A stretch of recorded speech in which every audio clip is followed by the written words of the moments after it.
Bonjour Jean-Christophe pour Ultimate Fishing. Aujourd'hui, je suis chez Ardent Pêche et on va parler Ned Rig. Le Ned Rig est une technique très ancienne qui a été inventée dans les années 50-60 dans la région du Midwest et plus particulièrement dans la région des Ozark Mountains aux États-Unis. L'inventeur de cette technique, c'est monsieur Ned Kelly, qui est toujours vivant, qui pêche toujours avec. Son but, c'était d'inventer une technique qui lui permette d'attraper énormément de poissons en 1 heure. C'était son but, de faire un maximum de poissons dans l'heure, que ce soit des truites fario, des black bass, des walleye, donc le cousin de notre cendre européen.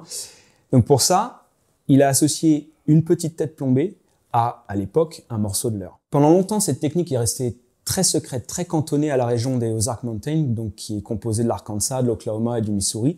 Et au fur et à mesure de l'avancée de la technique et de l'avancée des différentes matières, des différentes technologies, et également de son utilisation en compétition, le leurre est arrivé sur le devant de la scène. Et en gros, depuis la moitié des années 2000, ça a été une vraie explosion aux États-Unis. Moi, on m'a présenté cette technique en 2013, puisque j'ai des amis qui habitent en Arkansas et en Oklahoma. Et du coup, je l'ai utilisé. Je me la suis appropriée. J'ai attrapé énormément de poissons aux États-Unis, du black bass principalement. Mais lors de mes retours en France, à chaque fois, je l'utilisais sur les perches et sur le bar. Et à chaque fois, ça a été un vrai succès. Et depuis quelques temps aux États-Unis, je me suis remis à pêcher la truite fario et je l'utilise également énormément. À l'origine, un Ned Rig, c'est une tête plombée et un worm. Avec l'avancée des technologies, on est passé d'un worm plutôt très coulant, très lourd, avec du sel de temps en temps, à quelque chose de bien plus efficace et qui flotte, mais surtout qui est élastique. Alors concernant la technique, la manière d'utiliser le Ned Rig, Ned Kelly, donc l'inventeur de cette technique, lui décrit 6 manières de l'utiliser. On va en retenir 3 principales afin d'éviter de se perdre. Avec ce leurre-là, on a tendance à se dire, tiens, c'est une tête plombée, c'est un leurre souple, je vais l'utiliser sur le fond principalement. C'est là toute la subtilité du Ned Rig. L'idée centrale, faite de ce leurre-là, c'est la chute dans la colonne d'eau. Donc la première manière d'utiliser ce leurre, c'est je le lance, je le laisse tomber au fond, je récupère mon mou, je remonte ma canne pour surélever le leurre du fond, puis je le lâche et je vais laisser tomber mon leurre sur le fond à nouveau.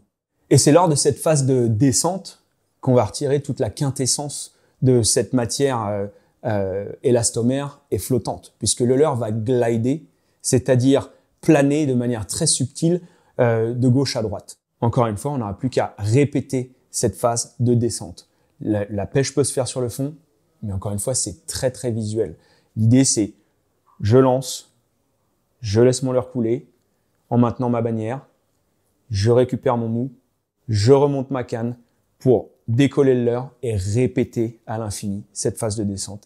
Et c'est la plupart du temps lors de cette phase de descente que la touche va se produire. Deuxième animation, je lance mon leurre, je laisse couler.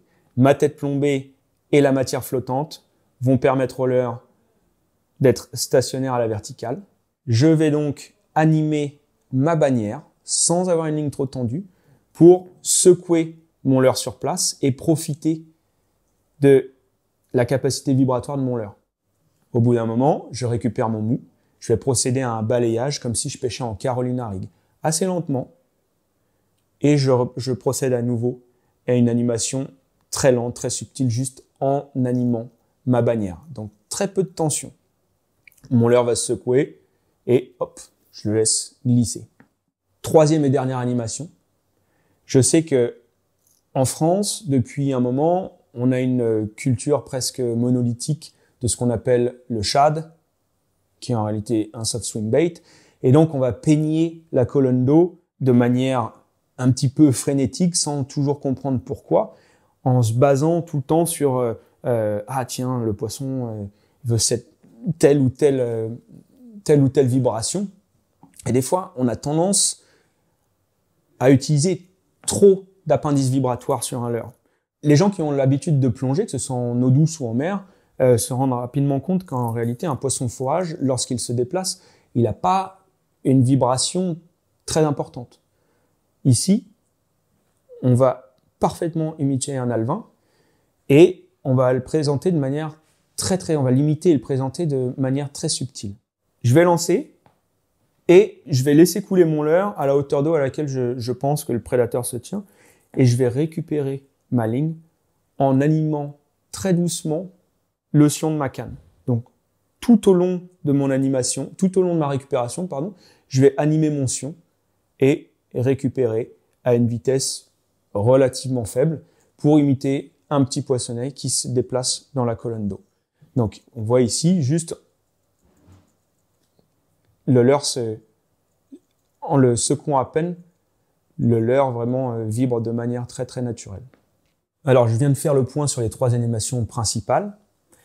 Il faut bien avoir en tête une chose. On n'est pas sur l'utilisation d'une shaky head où on va pêcher une zone très restreinte, déterminée, avec une tête plombée qui est relativement lourde. Ici, ce qu'on veut, encore une fois, c'est profiter pleinement de la matière du leurre et que la chute soit la plus naturelle et aléatoire possible. Donc pour ça, c'est important à chaque fois d'avoir en tête qu'il faut pêcher le plus léger possible. On a différentes tailles de tête qu'on va adapter en fonction du contexte qui est face à nous, la profondeur, le courant, le vent, mais il faut bien penser que l'on veut pêcher le plus léger possible. Je sais qu'au départ c'est déroutant parce que ça demande un peu de pratique, ça demande d'avoir une bonne perception, d'être un peu tactile, d'avoir un bon matériel, on va y venir, mais le poisson vient le saisir très haut, c'est tellement naturel que le poisson se déplace pour le saisir et en fait avec ce leurre-là, à toutes les hauteurs d'eau, vous allez attraper. Le Ned Rig, c'est vraiment une technique universelle. Il y a des années, à partir de la moitié des années 2000, fin des années 2000, le soft swim bait avait pris le milieu de la compétition. Puis ensuite, on en avait vu partout sur les différents marchés, que ce soit aux États-Unis, au Japon ou en Europe. Ça, c'est vraiment du même acabit. C'est vraiment la même chose. C'est une passerelle incroyable entre le black bass aux États-Unis et nos persidés ici en Europe ou notre bar. Chez Ultimate Fishing, en collaboration avec Madness, on a développé l'Ultinate Worm. Donc c'est une matière élastomère thermoformée qui est extrêmement résistante. Depuis les années 2010, j'ai testé des dizaines de Ned Rig et actuellement pour moi c'est le plus résistant du marché. Lors des phases de test, j'ai attrapé plus de 100 poissons sur le même leurre sans avoir à en changer. L'Ultinate Worm est extrêmement résistant, il flotte et ce qui lui confère une action vraiment très très particulière et différente lors des phases de chute dans la colonne d'eau. Le Ned Rig, généralement, c'est un leurre que l'on utilise dans les eaux plutôt claires. Après, clair, c'est relatif à l'endroit où vous êtes. Moi, je pêche en Louisiane. Quand on a 15 à 25 cm de visibilité, c'est que l'eau est claire. Et je pêche déjà au Ned Rig là-dedans. Mais nous, chez Ultimate Fishing, pour un petit peu s'affranchir de tout ça, on a ajouté un rattle dans le leurre. Comme ça envoie un signal supplémentaire. Rattle que vous pouvez envisager d'enlever afin de rajouter de la flottabilité au leurre et d'accentuer encore cet effet de glide dans la colonne d'eau lorsque vous l'utilisez. Puisque c'est un leurre qui est extrêmement résistant, avec lequel vous allez attraper des dizaines et des dizaines de poissons, au bout d'un moment, c'est possible que le rattle s'enlève. Pour le sécuriser, moi, ce que j'aime bien faire, c'est rajouter un petit point de glu juste à l'entrée de l'orifice où se situe le rattle. Donc l'Ultinate Worm, c'est un leurre qui est très finesse, qui est petit, qui est compact.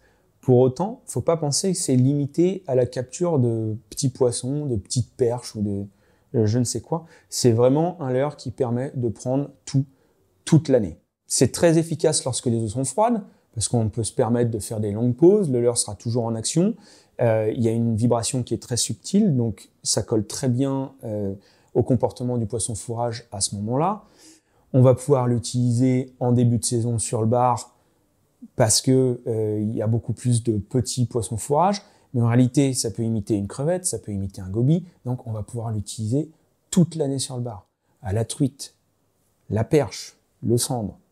Donc c'est vraiment quelque chose qui est différent, un peu déroutant au départ, mais qui vraiment est une machine à pêcher et qui vous fera prendre plus de poissons. Donc on a beaucoup parlé de l'Ultinate Worm et de sa matière en élastomère qui est flottante, mais il y a un autre élément essentiel donc de ce Ned Rig, puisque c'est une association leurre souple, tête plombée. Dans le Ned rig, la tête plombée est un élément à part entière et qui est essentiel.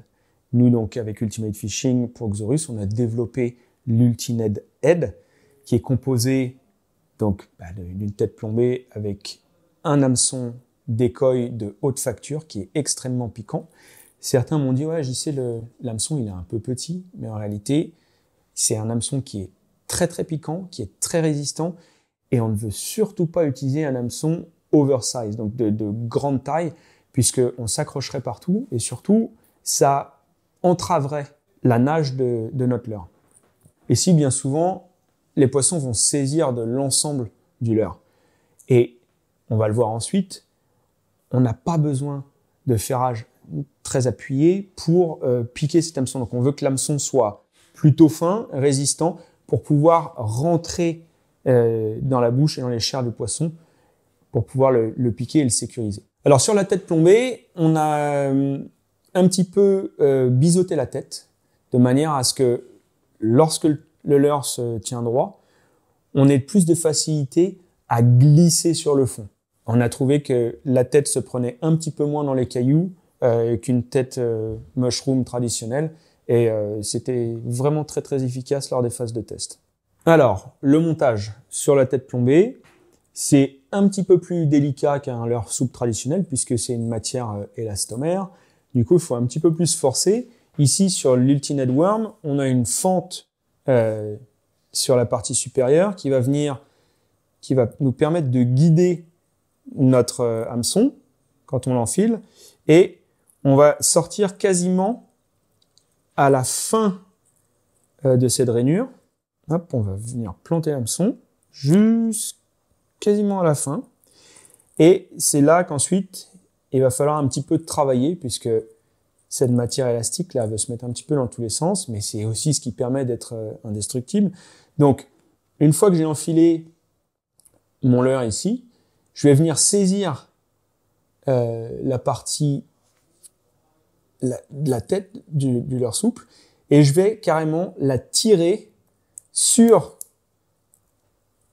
ma tête plombée le plus haut possible, le plus loin possible, pour venir faire toucher mon leurre ici, la tête de mon leurre. Ensuite, il faut juste réajuster. Donc on voit que derrière mon keeper ici, il ressort. Vous ajoutez un petit point de glu entre la tête et le leurre, et là, vous avez quelque chose que vous pouvez utiliser pendant des mois. Petite parenthèse, puisque la matière est une matière élastomère élastique, encore une fois, indestructible et flottante, rangez votre UltiNed Worm dans une boîte à part, dédiée à l'UltiNed Worm, ou dans la coque ici, puisque la matière ici élastomère risque de faire fondre vos leurres souples qui sont faits de matières plus traditionnelles. Alors, concernant le matériel, moi en eau douce, j'utilise une destroyer de chez Megabass, une 71 XS, qui est une canne Medium Light Plus. Je veux pas une canne trop longue, puisque c'est un leurre qui est assez petit, qui est assez finesse. Je veux pas le pêcher trop rapidement, et je veux pas avoir un bras de levier trop important, parce que j'ai pas envie de déplacer le leurre trop vite et sur des grandes distances.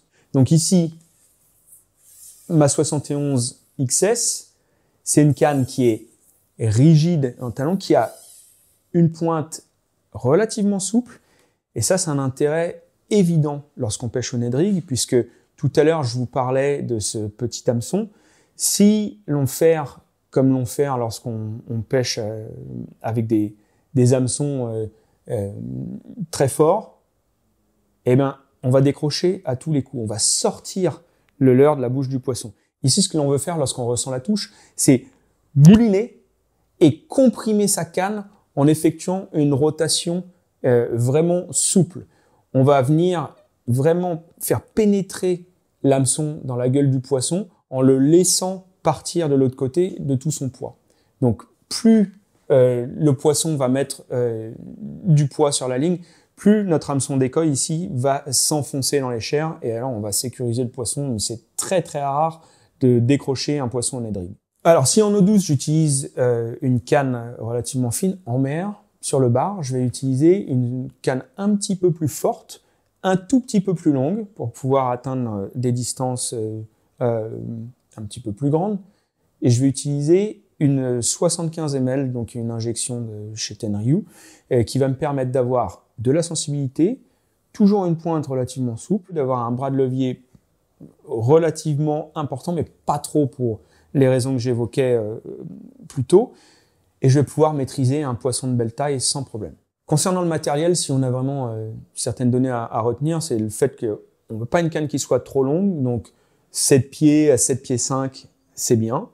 Une canne qui ne soit pas trop puissante, donc une medium light à medium, c'est correct. Et surtout, on veut une légère pointe. Une canne trop fast, ça va vraiment empêcher d'avoir des animations correctes, et en plus, on va avoir tendance à décrocher un petit peu plus de poissons. Concernant la ligne, c'est pas une technique qui demande une ligne qui soit trop fine. Quand je pêche en eau douce et que je pêche assez proche, je vais pêcher en fluorocarbone parce que ça va m'offrir un tout petit peu plus d'élasticité, donc ça pardonne plus de choses lors de la phase de ferrage. En plus, comme je pêche des endroits qui sont relativement encombrés, le fluorocarbone c'est intéressant parce que il y a beaucoup moins d'abrasion sur le fluorocarbone que sur une tresse ou un nylon. Maintenant, si je pêche à longue distance, que je pêche en mer ou que je pêche en eau douce, hein, la perche, le sandre, je vais avoir tendance à utiliser une tresse assez fine, une PE en 0,8 je pense, ou 1. Et pareil, je vais avoir un long badling en fluorocarbone, de l'ordre de 3 ou 4 mètres, parce que sur cette technique, je vais à tout prix éviter de mettre une agrafe pour éviter d'entraver cette nage très spécifique du Ned rig. Donc, je vais avoir un badling en fluorocarbone très long, de l'ordre de 3 à 4 mètres, ce qui va me permettre de couper régulièrement et d'effectuer des nœuds à mesure que mon badling s'abîme ou si j'ai envie de changer mes grammages ou mes couleurs. Alors, concernant les couleurs, moi, je vais vous donner mon choix pour l'eau douce et pour la mer. Donc, en mer, j'adore utiliser le Green Pumpkin Magic puisque c'est une couleur qui vraiment passe partout. Ça va imiter une crevette, un petit goby, ça peut imiter un petit poisson fourrage. C'est vraiment magnifique, super efficace. Je l'utilise aussi pour la truite et de temps en temps en eau douce quand les eaux sont vraiment très très claires. C'est vraiment passe-partout, très naturel. Mais en eau douce, ça va peut-être surprendre certains, mais j'adore le Junebug. C'est une couleur donc plutôt violacée. Ici, elle est légèrement transparente. Ça va être efficace dans les eaux teintées comme dans les eaux claires. Et moi, j'ai énormément de résultats avec ça. Si on s'attarde un petit peu sur l'association leurre tête plombée, nous on a avec l'Ultined Head, on propose 2 couleurs, une chartreuse et une verte. Moi, j'aime bien l'aspect naturel de la tête verte. Les pêcheurs de cendres en parleront encore mieux que moi. De temps en temps, dans les eaux très claires, il n'y a pas forcément d'explication, mais le chartreuse produit plus de poissons, génère plus de touches que la couleur plus naturelle. Ça, ce sera à vous de décider en fonction de ce que les poissons vous disent. Le Ned rig est une technique encore méconnue en France, mais j'espère que cette vidéo vous aura donné un petit peu plus envie de le mettre à l'eau, parce que c'est vraiment révolutionnaire et très efficace. Ça va vous permettre de pêcher de manière restreinte ou de battre énormément de terrain. C'est une technique à mettre entre toutes les mains dès l'âge de 5 ans jusqu'à 90 ans, il n'y a pas d'âge. Ça va vous permettre de prendre des bars, de la perche, du sandre, des basses, des truites, du chevenne, dans toutes les conditions d'eau, partout en France, partout en Europe. Je vous promets que vous allez prendre vraiment beaucoup de plaisir. Si vous avez des questions, n'hésitez pas à nous contacter sur les réseaux d'Ardent Pêche ou sur les réseaux d'Ultimate Fishing. Et moi, je vous dis à bientôt pour une prochaine vidéo. Ciao!